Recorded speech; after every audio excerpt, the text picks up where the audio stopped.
All right. Hello, everyone, and welcome to another inspiring episode of Coffee with Convery, where we are continuing our Legacy in Motion series in honor of Black History Month. Today, we're privileged to sit down with an extraordinary leader who's shaping the future of work and opportunity, Mo Ekujum. Mo is the co-founder and CEO of SkillHat, a transformative global tech company dedicated to launching people of color, women, and newcomers in North America into thriving tech careers. With a deep passion for education and empowerment, Mo has developed globally accredited training programs and has mentored hundreds of professionals into mission-driven careers in project management, UX design, software development, and beyond. From his early days as a tech leader and entrepreneur to becoming an award-winning strategist, Mo has not only disrupted industries, but has also paved the way for underrepresented talent to break barriers in technology and business. His journey is a testament to resilience, innovation, and the power of community. So join us now as we explore Mo's journeys, his impact on equitable career pathways, the future of work, mentorship, and how emerging talent can thrive in today's digital landscape.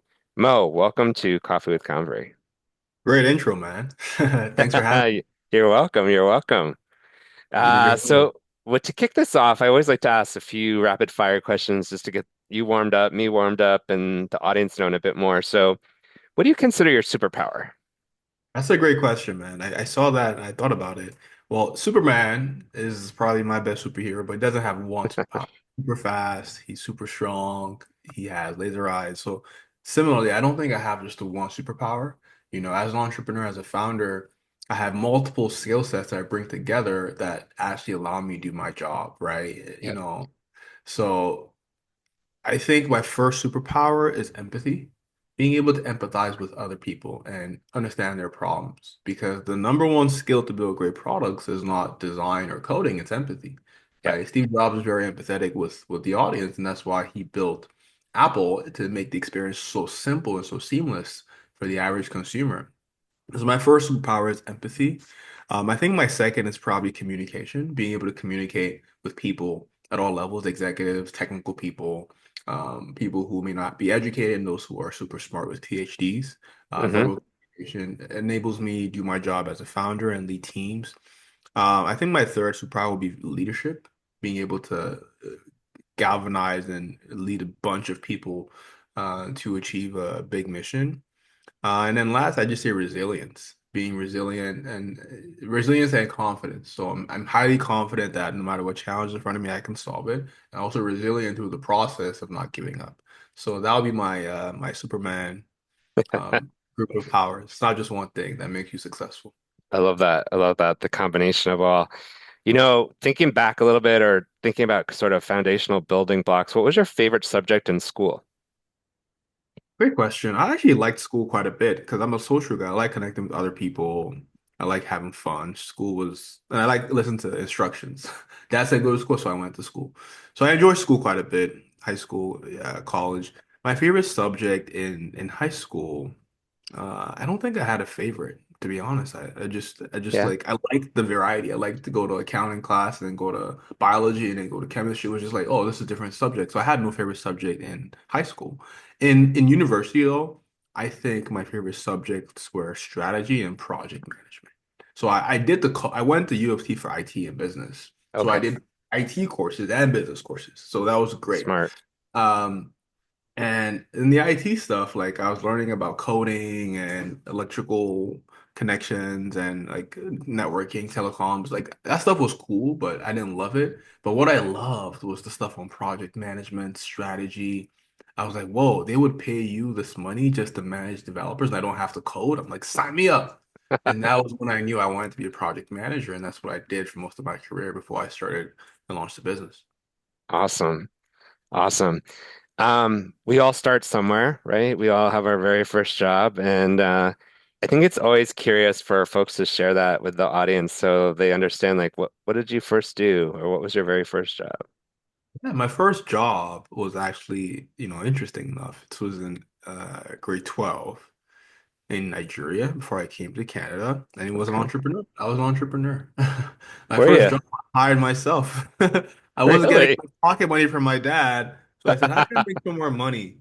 And I love rap music. I love hip hop. Everyone loved hip hop at the time. And while I was driving home, I noticed that there were these hip hop CDs that I was buying, and then people were like, "Oh, where you get that CD from?" And then I was like, "Well, I got it in my area." And they're like, "Well, can you borrow it to me?" I'm like, "I could sell it to you." And so I sold it at a profit. I'm like, "Oh shit, this is a business. You can actually sell more of these." So I Look at started that, going right? even I started going even deeper into the hood and Yep. buying bulk and selling them to rich kids in school. So I was only making like $1 on these CDs, but like if you sold 10, you made $10. And it's like, oh, yeah, $10 you could you could use for because I mean 10 bucks was a lot of money back then, right? In Yeah. Yeah. 2005. Yeah. So, Yeah. so that was my first hustle and it was selling CDs. But then when I my first actual job was this terrible job. It was working at a company called Spring Masters. Great company. Yeah. But the job itself was horrible. It was a commission job as well. Okay. It's called lawn aeration. They made you know what lawn aeration is? I'm not sure I Yeah. do. So imagine you had to knock on the I'm a black dude at 17 years old. I got to Yeah. knock on a white man's door Oh, and geez. say, "Hey, I'm here to do lawn aeration." You're like, "What the hell is that?" You had to educate them on lawn aeration, which is a process to make your soil better after the spring to release to create more pores Oh, in the soil so the water yeah. can go.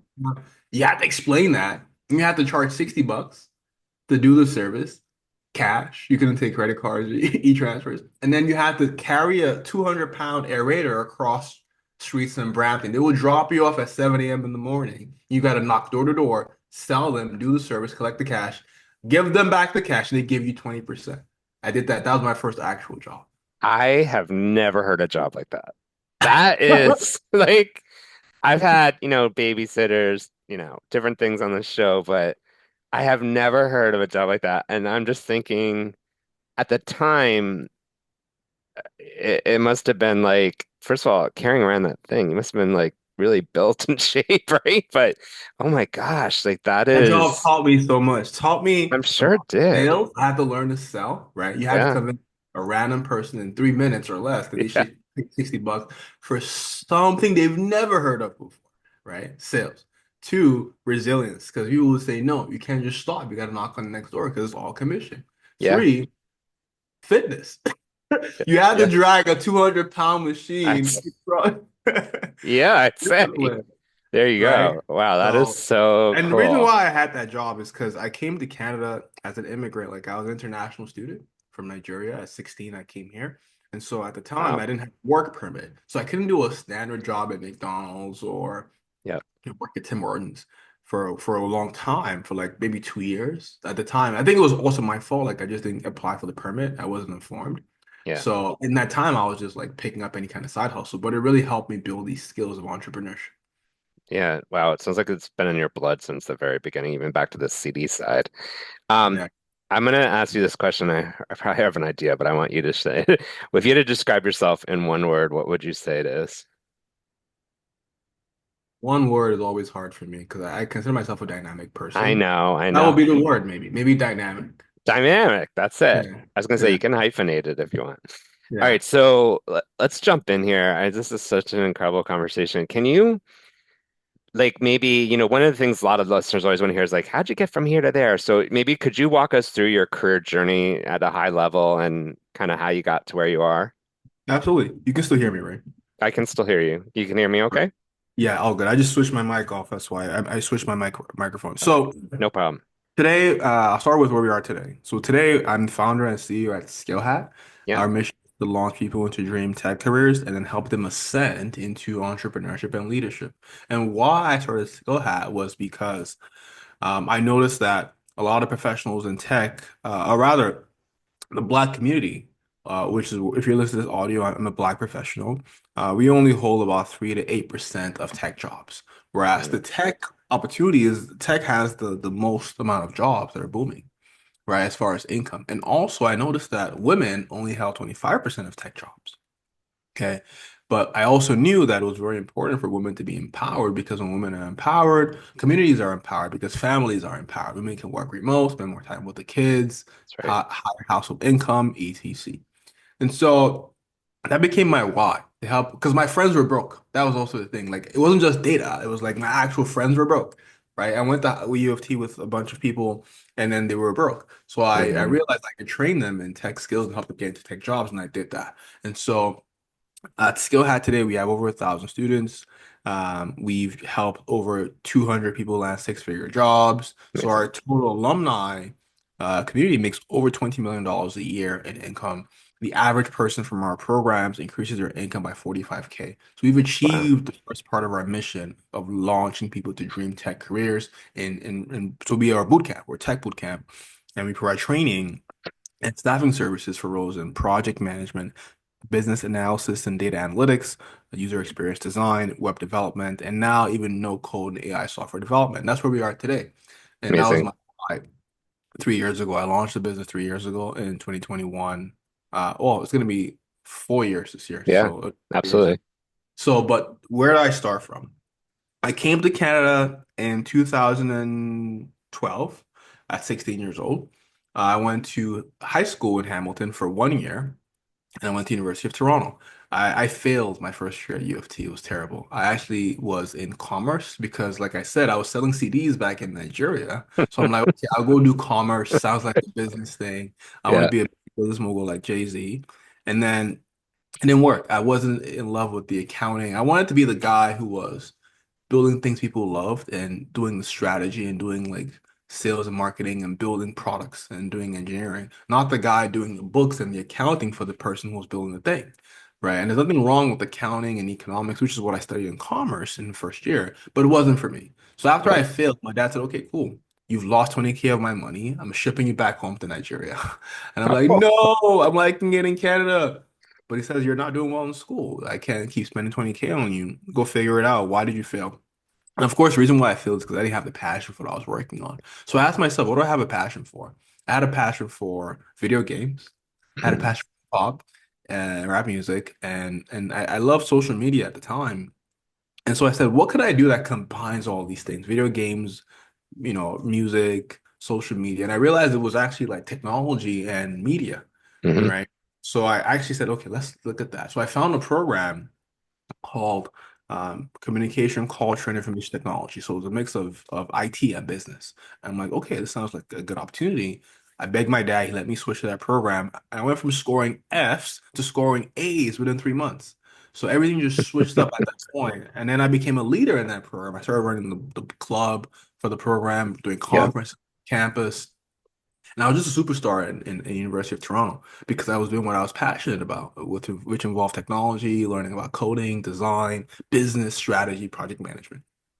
And that was so through running all these conferences in school, I was networking a lot. I met a lot of people like yourself, like founders.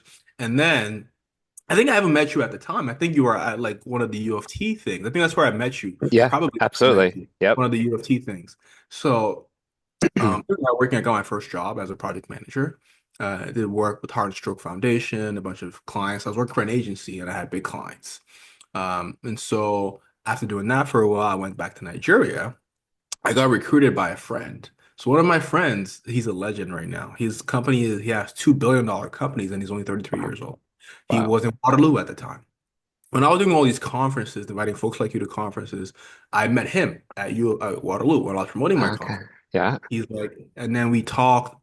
He called me back after a year when we graduated.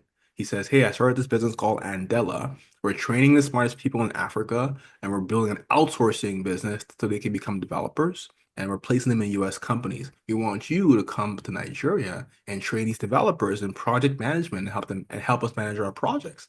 I'm like, really? He's like, yeah. I'm like, how much money do you guys have? He's like, we have $4 million. You have $4 million? I'm like, okay, I'm coming. He had to raise 4 million at 23 years old to do this business. Wow. So I'm like, I was on the next plane to Nigeria. In 2 weeks, I left, I quit, I went to Nigeria. I helped build Andela with him. The company we went from when I was there, I think we were 10 when I was flying in. When I got in, we were like 20, and now there are over 1,000 people in the company. So I Wow. experienced going from like 10, 20 to 1,000 The growth. Yeah. growth. So that was huge. But I really saw impact. That's the thing. I Yeah. saw people who were security guards, maids, bus drivers. We were training them in coding in Nigeria and then placing them in US companies in Wow. 2015, 14, 2014, 10 Okay. years. Yep. So After that, I worked for the government of Nigeria as an investor. I was running their investment programs to invest in startups. That was also pretty cool. The third job I had in Nigeria, I got recruited again. So I was always networking. People kept recruiting me. They kept like, come work with me.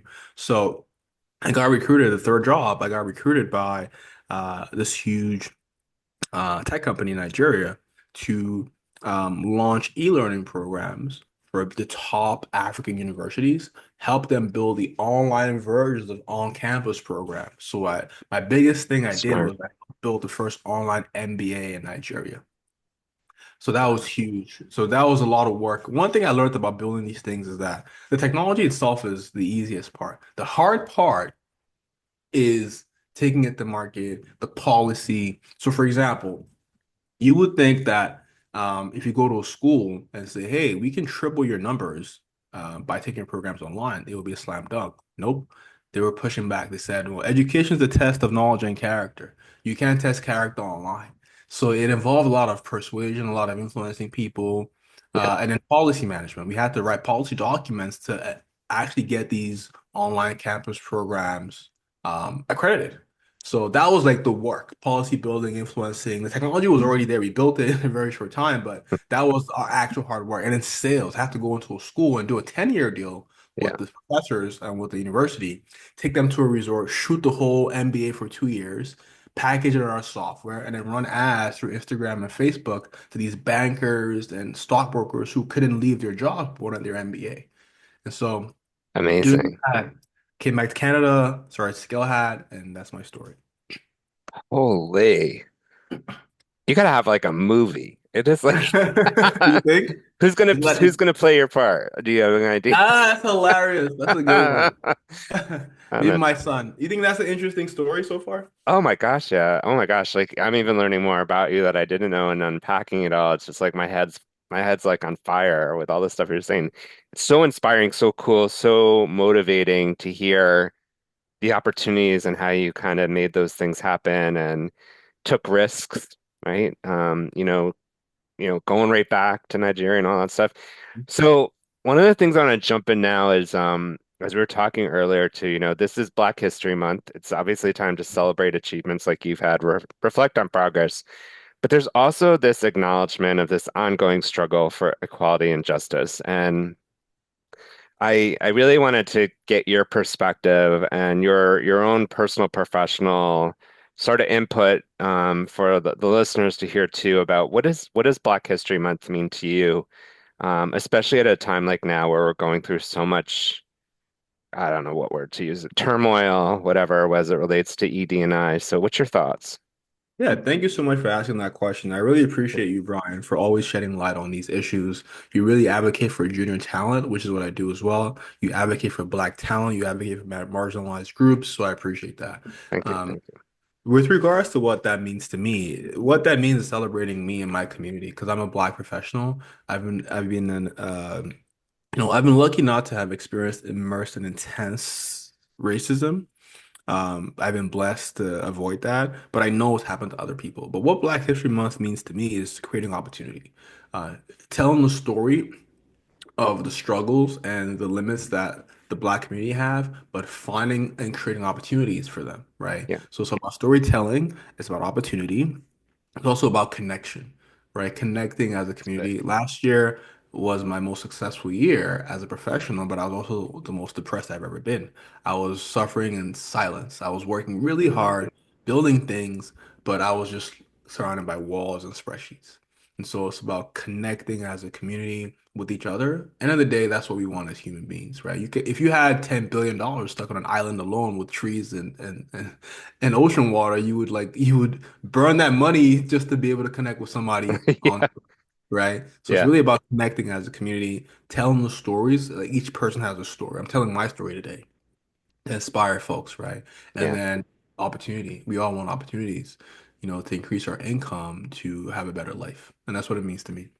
Amazing. Thank you so much for sharing, and thank you so much for the kind words as well. It's really appreciated that, we need to keep speaking up. We still need to talk about these things, and as things evolve, we need to keep this thing in the forefront. So thanks again for talking about that. Let's jump a little bit to SkillHat. You did talk about it and talked about how it helps, launching careers and things like that. But what are some of the biggest barriers you've seen for some of these groups that you're now helping when it comes to entering the industry? I'm curious on, I know why you got into it now, but like what do you see as some of those major barriers? Yeah. Great. There are four gaps that we identified, and our program is actually designed to solve for each of these four gaps. So the four gaps we identified were skills, Okay. the hands-on experience, the marketability, and the network. And I'll just break it down really quick.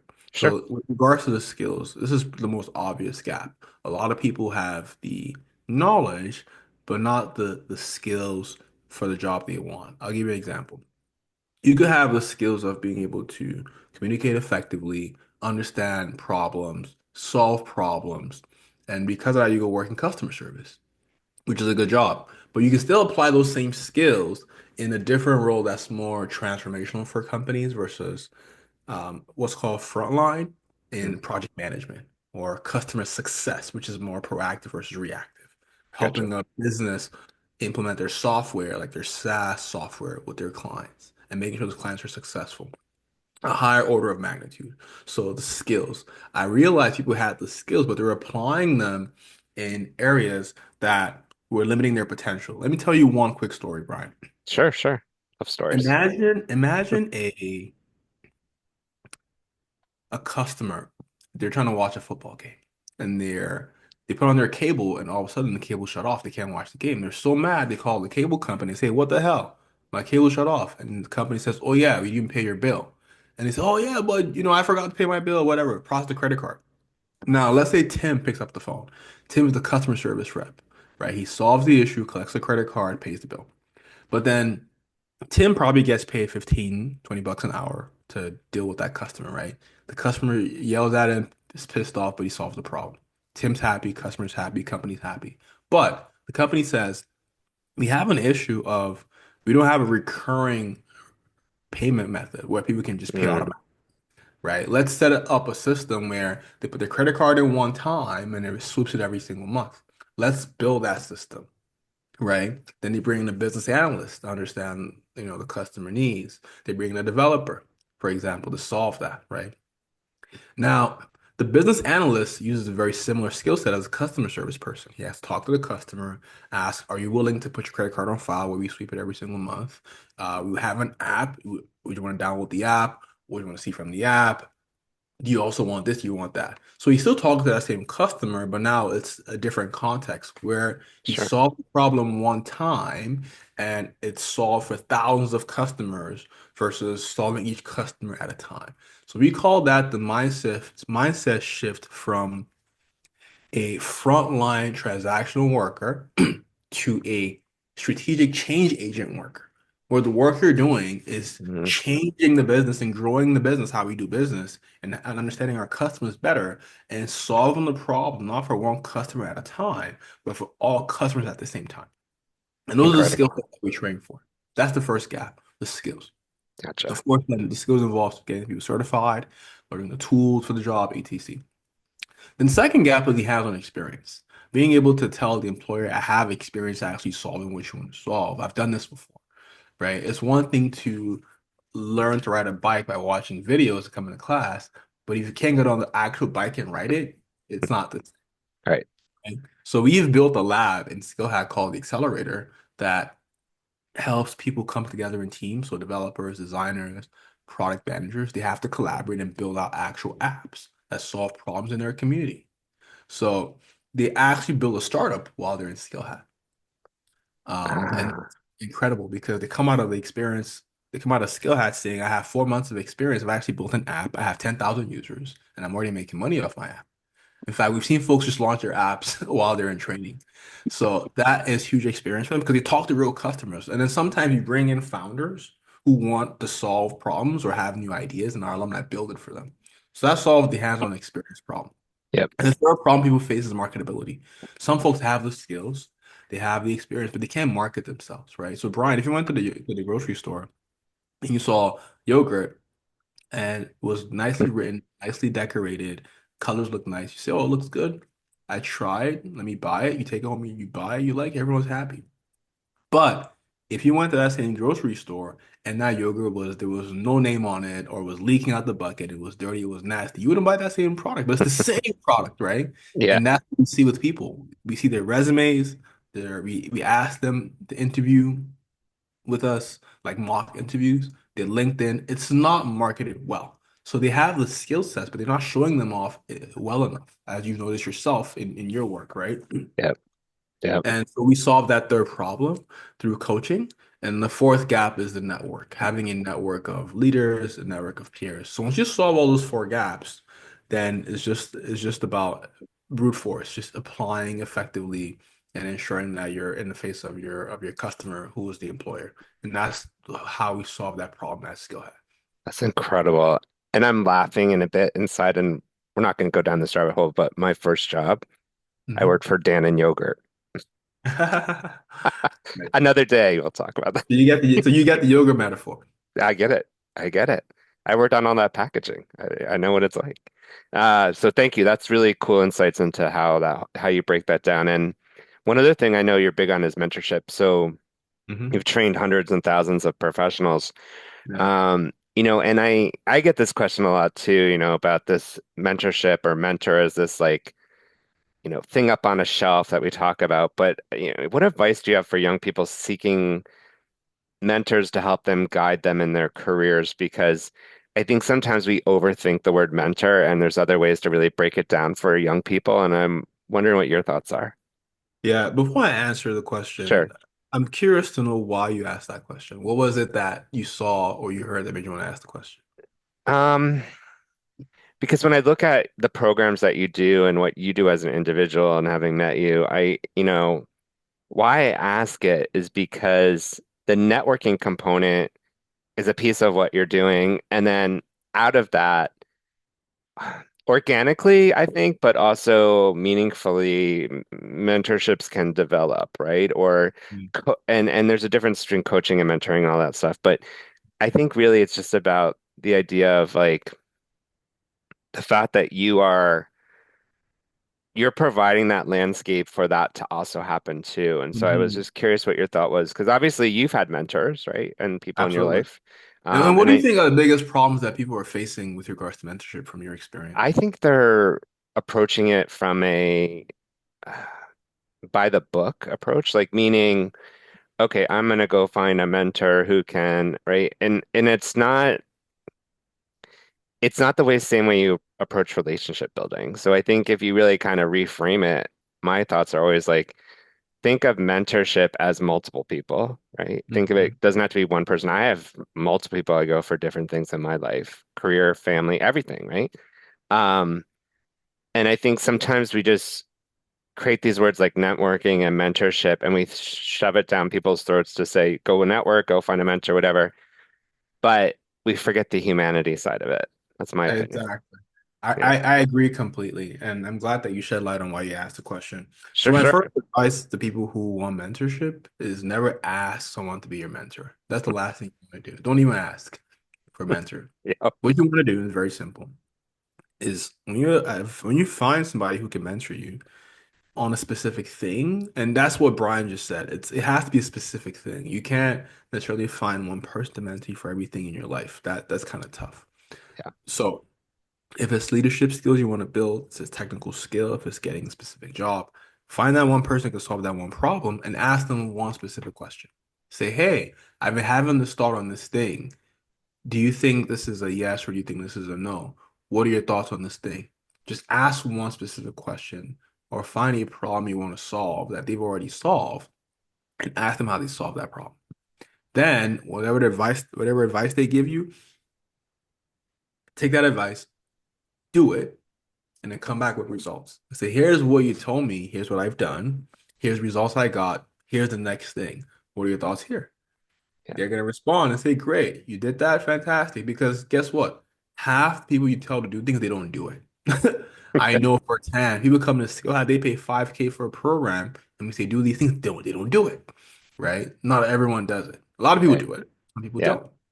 So if you just take action, you're better than half of the world. take the action they said, try it out, do it, go back and say, here's what I got as a result. And then the other half of people who do things don't report back. Report back to on what happened, and then they'll give you some more advice and do it again. And before you know it, you have a strong relationship with the mentor because they trust you. They know you have a high ratio of what you say to what you do. And then they're going Hmm. to be on you and saying, hey, where are things with that thing that I said? And I've experienced this multiple times on both sides where I have a mentee who's doing what I asked, and I'm very impressed with their growth and their traction. I'm like, oh, I love that. I love being a part of that. I love being a part of success because here's the thing. We all have, if you guys know what the Maslow's hierarchy of needs is, right? The first thing we need as a human being is just safety, physiological safety, food, clothing, shelter. But the highest need is actualization, like Yeah, achieving your being a person of influence, helping other people. So it's actually a real need. So people who you're looking at up there as big people who are very successful, they now have a need to give back. That's why you see billionaires, Warren Buffett, Bill Gates giving away their fortune because now they want to give back. And so they really need to give back. They're looking for the right person to give back to. Like I'm at a point in my business that I want to help other people, other founders. Like I've helped people start their businesses. Pardon me. I've helped people start their careers. Now I want to yeah, help people start their businesses, yep, right? So that's like I just do it for free because I love it, right? Like me and Brian, like I helped Brian with some stuff for his yep, business. I gave him some. I just love doing that stuff, right? yeah, And so they actually want you. Like that's the thing. A mentor wants a mentee. They actually want someone. So you approaching them the right way and getting things done, showing results, being successful because of their tips will make them happy. And that's how I approach mentorship. fantastic, fantastic thoughts. Thank you so much for talking through that and also partnering up on the conversation. One more question before we get close to the end here, I want to ask you is the role of education. It's evolving. We see things changing just in the landscape of how things are happening in post-secondary education, in the way people look at education formally, informally. Um, I'm wondering what you think about education and how it's, needing to evolve to prepare young people for future careers, especially those from underrepresented backgrounds, because we still know those barriers exist, and they're real. And I'm just curious what you think. How do you see the role of education evolving and preparing? I think the first thing is that education should not just be prescriptive of the same thing to everyone, but be Hmm. personalized, right? And that's what AI is doing today. It can help you personalize your roadmap and help you learn what's specific to you. I think that, for example, whenever I was in school, nobody ever gave me personality tests till I was like already out of school and says, take this test to understand your personality, and based on that, it'll tell you what is the best fit for you. I think that's Right. very important. So making the education more personalized and less generalized.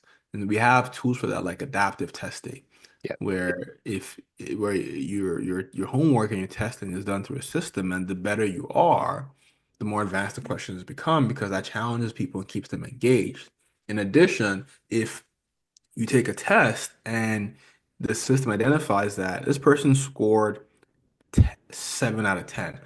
But the three questions that they failed at were questions around algorithms or questions around linear algebra. Yep. Let's provide additional training to that person, right? My friend started a startup that does that. It's called Gradely, right? And so that's what they do, adaptive testing. And Gotcha. they make it easier for the teachers to get analytics on where the class is performing best, where the class is struggling, but also each person where they're really good. So making education more personalized through Yeah. personality testing and adaptive testing is where it should go. Um, in addition, I was going to say something that's skipping my mind now. It was very important. Yes, availability. I mean, education Yeah. is a broad spectrum, right? We talk about education from K to 12, kindergarten to grade Yep. 12, and then post-secondary and then beyond. I think the more practical education is, the better. A lot of education is still not practical today, in terms of actually doing hands-on things. And this is across the globe. So when I talk about education, like in my mind, it's a whole broad spectrum of how does it work in Africa? How does it work in Europe? How does it work in Canada? I'm seeing that in the K to 12, so daycare, kindergarten, in Canada, high school, the truth is the quality is not that high. Okay, from what Mm, I'm seeing, my first son is he's 2 years old now, and we took him to this like initial daycare, and we asked them like, what is he gonna be learning? They said, well, he's gonna be learning to feel included, feel happy, feel loved, feel the vibes. I'm like, we're paying 1,600 a month to feel included and feel vibes. They're like, yeah, we don't teach them much. It's a play-based curriculum. I talked to my mom in Nigeria, who's a teacher. She says, no, right now he should be learning his ABCs, his one, two, threes. He should be learning stuff. So we switched him to Montessori, and interesting. when we went there, we asked what are they going to be learning. It was very clear what they're going to be learning. And so we realized that the Canadian education system actually has gaps, Hmm. right? And a lot of people are putting their kids in private school now because the public schools are not equipping the kids to be the best in the world. That's not what's happening in China. Those kids are killing it in China. They're math bros, right? Right. They're gonna kick Exactly. our butts, Yep. right? So people don't realize that there's gaps in the K to 12 quality of education in Canada from what I've seen personally with my son. And Hmm. that's a, I have a friend. Shout out to my friend Max Roach. His company is called John Ives. Remember I What's it told you called? Sorry. John Ives Learning Club. Yep. Okay. Remember I was depressed last year, right? Yeah. So Yeah. I started a community of ed tech founders and software as a service founders. And this community, Max was in the group. We have other people like Andre, who started a fintech for kids, a digital bank for kids, etc. And Max is printing cash because a lot of parents, their kids cannot read, even at grade five, grade six. So he provides a post-class tutoring service in the evenings for kids online. And in 1 week, they're reading a lot more than they can read. Kids who are 6 and 7 cannot read CATS cat. Like you have no idea how bad it is, Brian. From what I'm Wow. seeing, it's really bad in Canada specifically. And so um, there's a lot more that needs to go into K to 12. Now, of course, I play in a different space. I play in the Right. space of education for adults and more skills-based training. That the gap there is just the speed of learning. Like the speed at which you have to keep learning is insane because of Right. AI innovation. You have to like be learning new things every single day. So now the challenge here is just speed. Because the speed of innovation is a lot. So it's a broad question you asked. I gave you a broad answer, but there's different No, areas where things need to improve. I'm glad you went where you went because I'm a firm believer in the foundational building blocks that get you to where you are when they come to you even, right? Mhm.